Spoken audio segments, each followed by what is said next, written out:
Hello বন্ধুরা, welcome to my YouTube channel রাখির কিচেনে সবাইকে স্বাগত জানিয়ে আজকে দারুণ একটা রেসিপি শেয়ার করতে চলেছি। আজকের রেসিপি ডিমের কারি।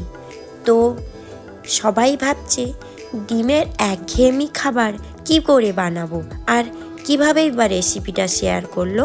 তো চলুন বন্ধুরা, তাদের জন্য এক পদে পাত খালি করতে চাইছেন সেই রেসিপি আমি আজকে আপনাদের শেয়ার করব। সম্পূর্ণ সাধারণ পদ্ধতিতে এই রেসিপিটা বানানো। তো আমি এখানে নিয়েছিলাম 7টা মতো ডিম, আর ডিমটাকে পরিমাণ মতো জল দিয়ে সেদ্ধ করে নেব, আর দেব অল্প একটু লবণ, কারণ ডিমটা ফেটে নষ্ট হয়ে যেতে পারে, তার জন্য লবণ দিয়েছি।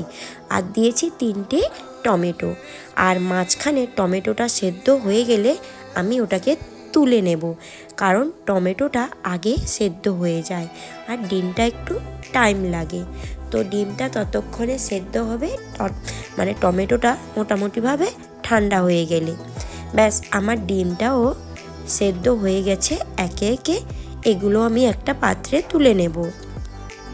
এই রকম ডিমের একটা রেসিপি অবশ্যই একবার হলেও বন্ধুরা কিন্তু ট্রাই করবেন। তো ভাবছেন ডিমের কারি সবাই বানাতে পারে, তাই তো? এটা কিন্তু আমি একটু অন্য ধরনের বানিয়েছিলাম। মানে সাধারণত সবার বাড়িতে এই উপকরণগুলো থাকে, অবশ্যই সবাই এই রেসিপিটা বানাতে পারবে। আমি টমেটোর উপর থেকে খোসাটা ছাড়িয়ে আমি এটা মিক্সিতে পেস্ট করে নিলাম, মানে টমেটোটা মিক্সিতে পেস্ট করে নিলাম, কারণ হাত দিয়েও এটা মাখানো যেতে পারে। আমি মিক্সিতে পেস্ট করে নিয়েছি। আর কি করব, ওই মিক্সিতে আমি নিয়ে নেব কয়েকটা কাঁচা লঙ্কা, আর দেব কয়েক টুকরো আদা, আর 5-6টা মতো রসুন কোয়া, আর সেটাকে জল দিয়ে একটু পেস্ট করে নেব। এরপরে ডিমগুলো ঠান্ডা হয়ে গেলে একে একে ডিমগুলোকে ছাড়িয়ে নেব। একে অপরের গায়ে এইভাবে আমি আঘাত করে ডিমগুলো ছাড়িয়ে নেব, আর ডিমগুলো মাঝখান থেকে এইভাবে কেটে দেব। ভিতর থেকে মানে লবণ আর মশলাটা যখন ঢুকে যাবে, খেতে কিন্তু ভালো লাগবে। এরপরে আমি কি করব, পেঁয়াজগুলোকে কুচিয়ে নেব। আর এই রান্নাটা করার জন্য আমি এখানে নিয়েছিলাম 4টে মতো পেঁয়াজ, আর 4টে পেঁয়াজকে ভালো করে কুচিয়ে নেব। ব্যাস, কোচানো হয়ে গেলে আমি গ্যাসের ওভেনে কড়াই বসিয়ে দেব, তাতে দিয়ে দেব পরিমাণ মতো সর্ষের তেল, আর সর্ষের তেলে পেঁয়াজটা ভেজে নেব। যতক্ষণ না ব্রাউন কালার আসছে ততক্ষণ অবধি পেঁয়াজটা ভাজবো। আমি এখানে 2টো পেঁয়াজকে কিন্তু প্রথমে ভেজে নিলাম, এটা বেরেস্তা করে নিয়েছি, মানে এটা আমি রেখে দেব সাইড করে। আমি 2টো পেঁয়াজকে ভেজে বেরেস্তা কালার তৈরি করে নিয়েছি। এরপরে ওই তেলে আমি দিয়ে দেব হলুদ গুঁড়ো, কারণ আমি ডিমগুলো ভেজে নেব। আর তেলের উপরে ডিমটা মানে হলুদ গুঁড়ো দিয়ে ডিমটা ভাজলে কালারটা একটু অন্য ধরনের আসে। তো ডিমটা কিন্তু বেশি ভাজবো না, হালকা করে ভেজে আমি তুলে নেব। তো আমি ওই সর্ষের তেল দিয়ে ডিম আর পেঁয়াজটা যেহেতু ভেজেছি, ওই তেলেই আমি রান্নাটা করব। আর চাইলে বন্ধুরা সর্ষের তেলের জায়গায় সাদা তেলও ব্যবহার করতে পারেন। এরপরে আমি কি করব, ওই তেলে দিয়ে দেব গোটা মশলা, এলাচ, লবঙ্গ, তেজপাতা, দারচিনি, আর দেব জয়ত্রী, আর দেব কুচিয়ে রাখা পেঁয়াজ। আর ওই পেঁয়াজটা আমি কিন্তু ভালো করে ভাজা ভাজা করে নেব। আর পেঁয়াজটা যখন ভাজা হয়ে আসবে তখনই আমি দিয়ে দেব পেস্ট করে রাখা আদা, রসুন আর কাঁচা লঙ্কা দিয়ে দেব। আমি এটাকে পেস্ট করে নিয়েছিলাম জল দিয়ে, আর ওই পেস্টটা আমি অ্যাড করব। আর গ্যাসের ফ্লেমটা কিন্তু মিডিয়াম করে রাখবো, কারণ মশলাটা ধীরে ধীরে কষানো হবে, আর একে একে সব মশলাগুলো দেওয়া হবে। আমি কিন্তু এই রান্নাটাতে বেশি সেরকম মশলা ব্যবহার করব না। তো দেখুন কিভাবে কতটা মশলা ব্যবহার করছি। এরপরে আমি দিব জিরে গুঁড়ো 1 চামচ, হলুদ গুঁড়ো 1 চামচ, কাশ্মীরি লঙ্কার গুঁড়ো 1 চামচ, আর দেব পরিমাণ মতো লবণ। আর অল্প একটু স্বাদ অনুযায়ী চিনি দিয়ে দেব, মানে সুগার, কারণ রান্নার স্বাদটা একটু ভিন্ন ধরনের আসবে। তাই মানে রান্নাতে একটু মিষ্টি না পড়লে খেতে কিন্তু ভালো লাগে না।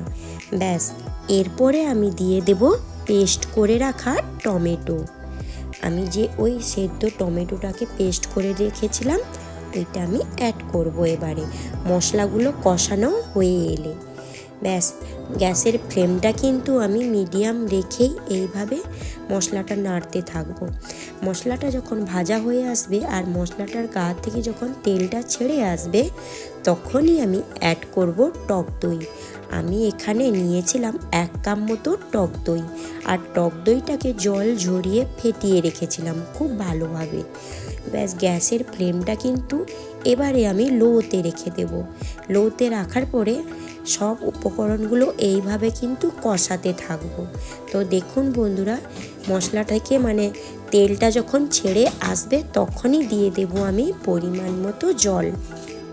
আর আমি রান্নাতে পরিমাণ মতো লবণ দিয়েছিলাম, কিন্তু সেটা বলতে ভুলে গেছি, তাই সেটা আমার বলা হয়নি। তাই আমি পরিমাণ মতো লবণটা দিয়েছিলাম, সেটা বলিনি আর দেখাতেও পারিনি।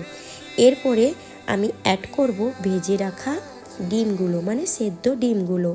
আর সেদ্ধ ডিমগুলো দেওয়ার পরে আমি 5 মিনিটের জন্য ঢেকে রেখে দেবো। আর গ্যাসের ফ্লেমটা কিন্তু মিডিয়াম রেখেছিলাম। দেখুন বন্ধুরা, ঝোলটা আমার ফুটে এসছে, আর ঝোলটা কিন্তু ফুটতে ফুটতে খুবই গাঢ় গাঢ় হয়ে যাবে, মানে ওই ডিমের যে কারি বলেছিলাম কষানো কারি ওইভাবে তৈরি হতে থাকবে।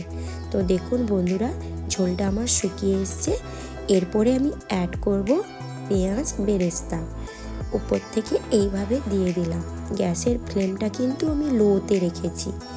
আর চেরা কাঁচা লঙ্কা দিয়ে দেব, আর উপর থেকে কিছুটা ধনিয়া পাতা কুচানো দেব, আর দেব পরিমাণ মতো ঘি, মানে 2 থেকে 3 টেবিল চামচ মতো ঘি দিয়ে দেব। আর শীতের সময় তো ঘিটা একটু বসে গেছে, তাই আমার দিতে এইভাবে অসুবিধা হচ্ছিল। ব্যাস, আর গ্যাসের ফ্লেমটা কিন্তু বন্ধ করে দিব, আর উপর থেকে এইভাবে ঢাকা দিয়ে রেখে দেব। তো গরম গরম সব কিছু মাখানো হয়ে গেলে ব্যাস, এরপরে আমি দেখুন বন্ধুরা তুলে দেখিয়ে দিচ্ছি কতটা সুন্দর লাগছে।